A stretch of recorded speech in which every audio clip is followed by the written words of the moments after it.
We are currently reading The Four Agreements and The Four Agreements Companion Book by Don Miguel Ruiz. You can find your copy today at www.womeninleadershipbsmb.com. Hi, welcome to this week's reading. We're currently on Chapter 2 of the Four Agreements, and we're also following along with the companion manual. I'm not reading the companion manual on this recording, but if you would like to pick up your copy of the Four Agreements or the companion manual, head on over to our website. And just as a review, the Four Agreements are: be impeccable with your word, speak with integrity, say only what you mean, avoid using the word to speak against yourself or to gossip about others. Use the power of your word in the direction of truth and love. Number 2, don't take anything personally. Nothing others do is because of you. What others say and do is a projection of their own reality, their own dream. When you are immune to the opinions and actions of others, you won't be the victim of needless suffering. Number 3, don't make assumptions. Find the courage to ask questions and to express what you really want. Communicate with others as clearly as you can to avoid misunderstandings, sadness, and drama. With just this one agreement, you can completely transform your life. And number 4, always do your best. Your best is going to change from moment to moment. It will be different when you are healthy as opposed to sick. Under any circumstances, simply do your best, and you will avoid self-judgment, self-abuse, and regret. Chapter 2, the first agreement: be impeccable with your word. The first agreement is the most important one, and also the most difficult one to honor. It is so important that with just this first agreement, you will be able to transcend to the level of existence I call heaven on earth. The first agreement is to be impeccable with your word. It sounds very simple, but it is very, very powerful. Why your word? Your word is the power that you have to create. Your word is the gift that comes directly from God. The Gospel of John in the Bible, speaking of the creation of the universe, says, "In the beginning was the Word, and the Word was with God, and the Word is God." Through the Word, you express your creative power. It is through the Word that you manifest everything. Regardless of what language you speak, your intent manifests through the Word. What you dream, what you feel, and what you really are will all be manifested through the Word. The Word is not just a sound or a written symbol. The Word is a force. It is the power you have to express and communicate, to think, and thereby to create the events in your life. You can speak. What other animal on the planet can speak? The word is the most powerful tool you have as a human. It is the tool of magic.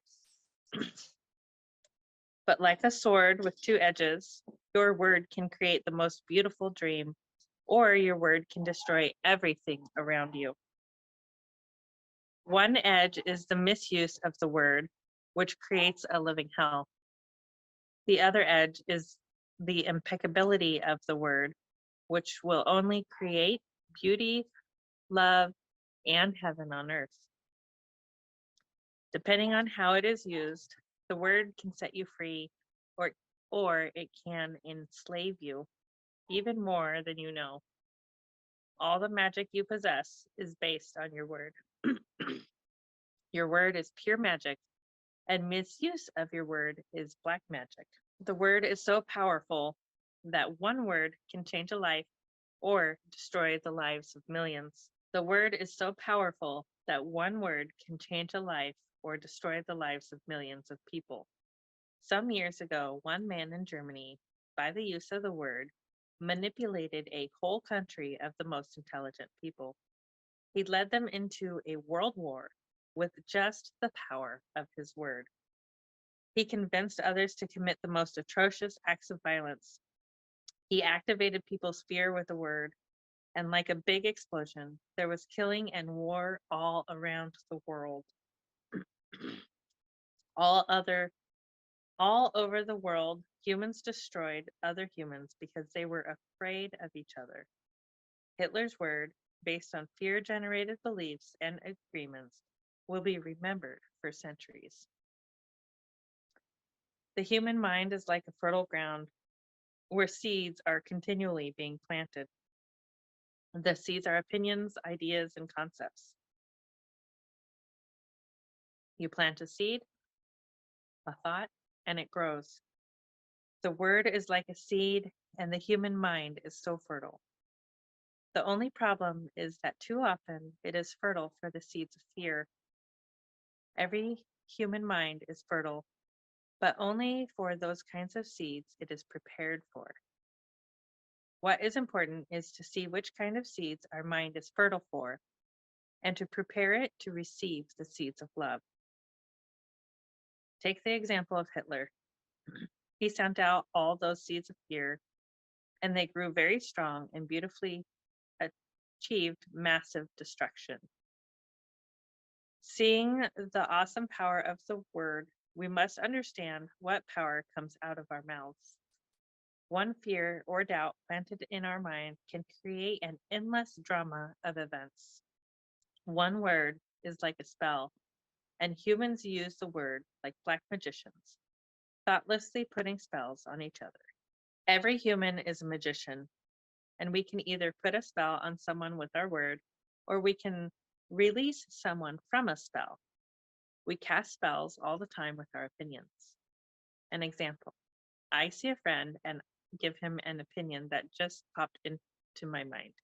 I say, I see that kind of color in your face and people who are going to get cancer. If he listens to the word and if he agrees, he will have cancer in less than 1 year. That is the power of the word. During our domestication, our parents and siblings gave their opinions about us without even thinking.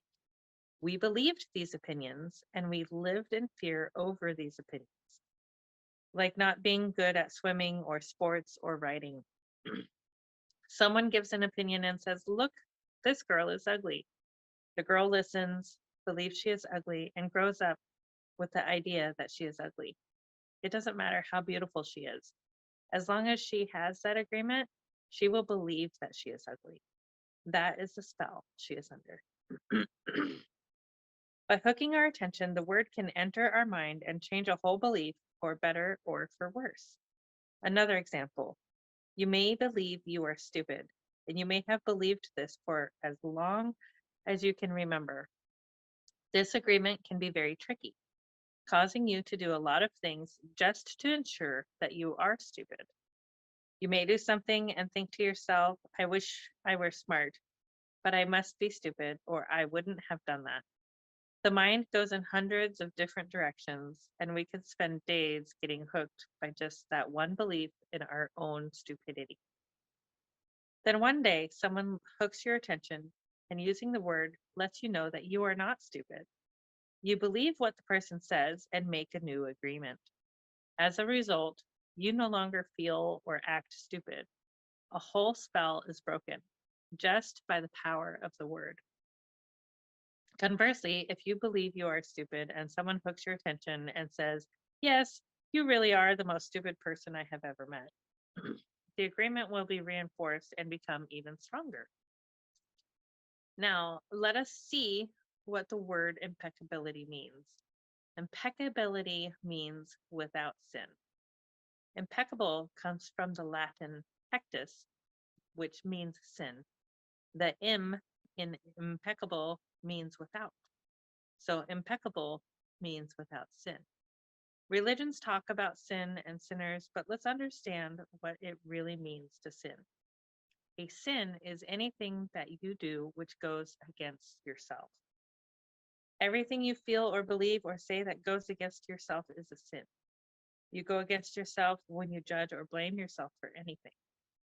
Being without sin is exactly the opposite. Being impeccable is not going against yourself. When you are impeccable, you take responsibility for your actions, but you do not judge or blame yourself. From this point of view, the whole concept of sin changes from something moral or religious to something common sense. Sin begins with rejection of yourself. Self-rejection is the biggest sin that you commit. In religious terms, self-rejection is a mortal sin, which leads to death. Impeccability, on the other hand, leads to life. Being impeccable with your word is not using the word against yourself. If I see you in the street and I call you stupid, it appears that I'm using the word against you, but really, I'm using my word against myself, because you're going to hate me for this. And your hating me is not good for me. Therefore, if I get angry and with my words send out all that emotional poison to you, I'm using the word against myself. If I love myself, I will express that love in my interactions with you. And then I am being impeccable with the word, because that action will produce like a reaction. If I love you, then you will love me. If I insult you, you will insult me. If I have gratitude for you, you will have gratitude for me. If I'm selfish with you, you will be selfish with me. If I use the word to put a spell on you, you are going to put a spell on me. Being impeccable with your word is the correct use of your energy. It means to use your energy in the direction of truth and love for yourself. If you make an agreement with yourself to be impeccable with your word, just with that intention, the truth will manifest through you and clean all the emotional poison that exists within you. But making this agreement is difficult because we have learned to do precisely the opposite. We have learned to lie as a habit of our communication with others, and more importantly, with ourselves. We are not impeccable with the word. The power of the word is completely misused in hell. We use the word to curse, to blame, to find guilt, or destroy. Of course, we also use it in the right way, but not too often. Mostly, we use the word to spread our personal poison, to express anger, jealousy, envy, and hate. The word is pure magic, the most powerful gift we have as humans, and we use it against ourselves. We plan revenge. We create chaos with the word. We use the word to create hate between different races, between different people, between families, between nations. We misuse the word so often, and this misuse is how we create and perpetuate the dream of hell. Misuse of the word is how we pull each other down and keep each other in a state of fear and doubt. Because the word is the magic that humans possess, and misuse of the word is black magic. We are using black magic all the time without knowing that our word is magic at all. There was a woman, for example, who was intelligent and had a very good heart. She had a daughter whom she adored and loved very much. One night, she came home from a very bad day at work, tired, full of emotional tension, and with a terrible headache. She wanted peace and quiet, but her daughter was singing and jumping happily. The daughter was unaware of how her mother was feeling. She was in her own world, in her own dream. She felt so wonderful that she was jumping and singing louder and louder, expressing her joy and her love. She was singing so loud that it made her mother's headache even worse. And at a certain moment, the mother lost control. Angrily, she looked at her beautiful little girl and said, "Shut up! You have an ugly voice. Can you just shut up?" The truth is that the mother's tolerance for any noise was non-existent. It was not that the little girl's voice was ugly, but the daughter believed what her mother said, and in that moment, she made an agreement with herself. After that, she no longer sang because she believed her voice was ugly and would bother anyone who heard it. She became shy at school and if she was asked to sing, she refused. Even speaking to others became difficult for her. Everything changed in the little girl because of this new agreement. She believed she must repress her emotions in order to be accepted and loved. Whenever we hear an opinion and believe it, we make an agreement, and it becomes part of our belief system. This little girl grew up, and even though she had a beautiful voice, she never sang again. She developed a whole complex from one spell. This spell was cast upon her by the one who loved her the most, her own mother. Her mother didn't notice what she did with her word. She didn't notice that she used black magic and put a spell on her daughter. She didn't know the power of her word, and therefore she isn't to blame. She did what her own mother, father, and others had done to her in many ways. They misused the word. How many times do we do this with our own children? We give them these types of opinions, and our children carry that black magic for years and years. People who love us do black magic on us, but they don't know what they do. That is why we must forgive them. They don't know what they do. Another example. You awake in the morning feeling very happy. You feel so wonderful. You stay 1 or 2 hours in front of the mirror, making yourself beautiful. Well, one of your best friends says, "What has happened to you? You look so ugly. Look at the dress you're wearing. You look ridiculous." That's it. That is enough to put you all the way down in hell. Maybe this girlfriend just told you this to hurt you. And she did. She gave you an opinion with all of the power of her word behind it. If you accept the opinion, it becomes an agreement now, and you put all of your power into that opinion. That opinion becomes black magic. These types of spells are difficult to break. The only thing that can break a spell is to make a new agreement based on truth. The truth is the most important part of being impeccable with your word. On one side of the sword are the lies which create black magic, and on the other side of the sword is the truth which has the power to break the spell of black magic. Only the truth will set us free. Looking at everyday human interactions, imagine how many times we cast spells on each other with our word. Over time, this interaction has become the worst form of black magic, and we call it gossip. Gossip is black magic at its very worst because it is pure poison. We learned how to gossip by agreement.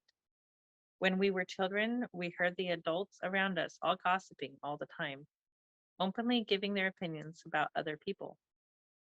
They even had opinions about people they didn't know. Emotional poison was transferred along with the opinions, and we learned this as the normal way to communicate. Gossiping has become the main form of communication in human society. It has become the way we feel close to each other because it makes us feel better to see someone else feel as badly as we do. There's an old expression that says, "Misery likes company," and people who are suffering in hell don't want to be all alone.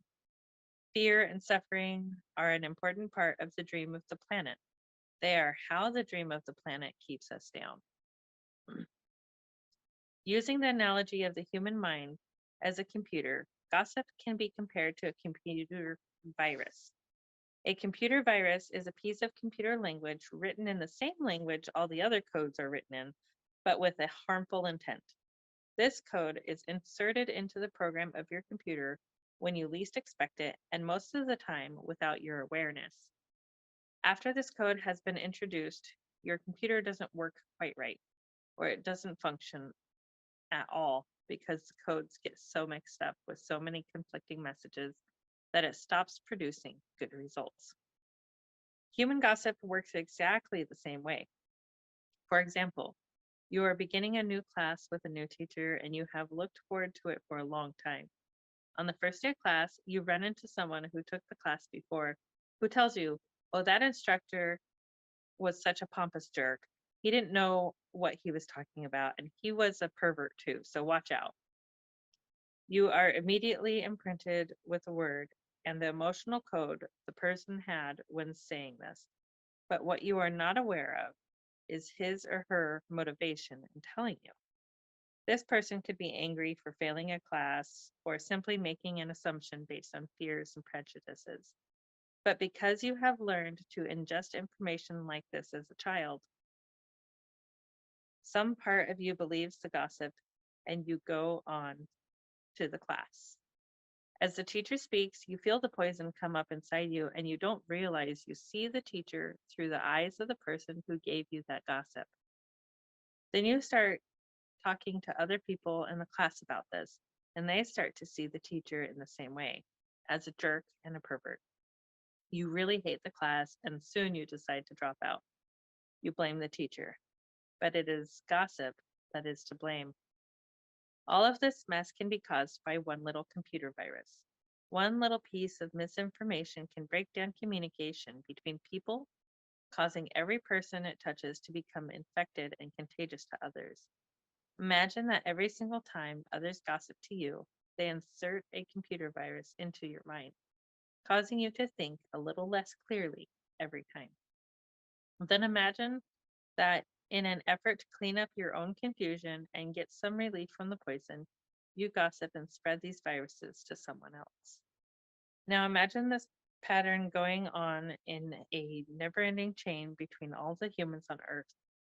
The result is a world full of humans who can only read information through circuits that are clogged with a poisonous, contagious virus. Once again, this poisonous virus is what the Toltecs called the mitote, the chaos of 1,000 different voices all trying to talk at once in the mind. Even worse are the black magicians or computer hackers who intentionally spread the virus. Think back to a time when you or someone you know was angry with someone else and desired revenge. In order to seek revenge, you said something to or about that person with the intention of spreading poison and making that person feel bad about him or herself. As children, we do this quite thoughtlessly, but as we grow older, we become much more calculated in our efforts to bring other people down. Then we lie to ourselves and say that person received a just punishment for their wrongdoing. When we see the world through a computer virus, it is easy to justify the cruelest behavior. What we don't see is that misuse of our word is putting us deeper into hell. For years, we have received the gossip and spells from the words of others, but also from the way we use our word with ourselves. We talk to ourselves constantly, and most of the time we say things like, oh, I look fat, I look ugly, I'm getting old, I'm losing my hair, I'm stupid, I never understand anything, I will never be good enough, and I'm never going to be perfect. Do you see how we use the word against ourselves? We must begin to understand what the word is and what the word does. If you understand the first agreement, be impeccable with your word, you begin to see all the changes that can happen in your life. Changes first in the way you deal with yourself, and later in the way you deal with other people, especially those you love most. Consider how many times you have gossiped about the person you love the most to gain the support of others for your point of view. How many times have you hooked other people's attention and spread poison about your loved one in order to make your opinion right? Your opinion is nothing but your point of view. It is not necessarily true. Your opinion comes from your beliefs, your own ego, and your own dream. We create all this poison and spread it to others just so we can feel right about our own point of view. If we adopt the first agreement and become impeccable with our word, any emotional poison will eventually be cleaned from our mind and from our communication in our personal relationships, including with our pet dog or cat. Impeccability of the word will also give you immunity from anyone putting a negative spell on you. You will only receive a negative idea if your mind is fertile ground for that idea. When you become impeccable with your word, your mind is no longer fertile ground for the words that come from black magic. Instead, it is fertile for the words that come from love. You can measure the impeccability of your word by your level of self-love. How much you love yourself and how you feel about yourself are directly proportionate to the quality and integrity of your word. When you are impeccable with your word, you feel good.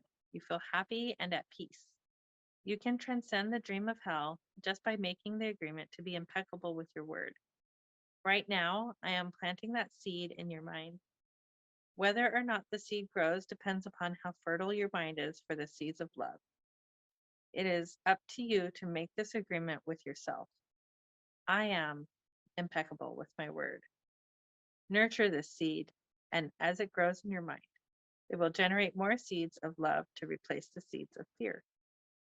This first agreement will change the kind of seeds your mind is fertile for. Be impeccable with your word. This is the first agreement that you should make if you want to be free, if you want to be happy, if you want to transcend the level of existence that is hell. It is very powerful. Use the word in the correct way.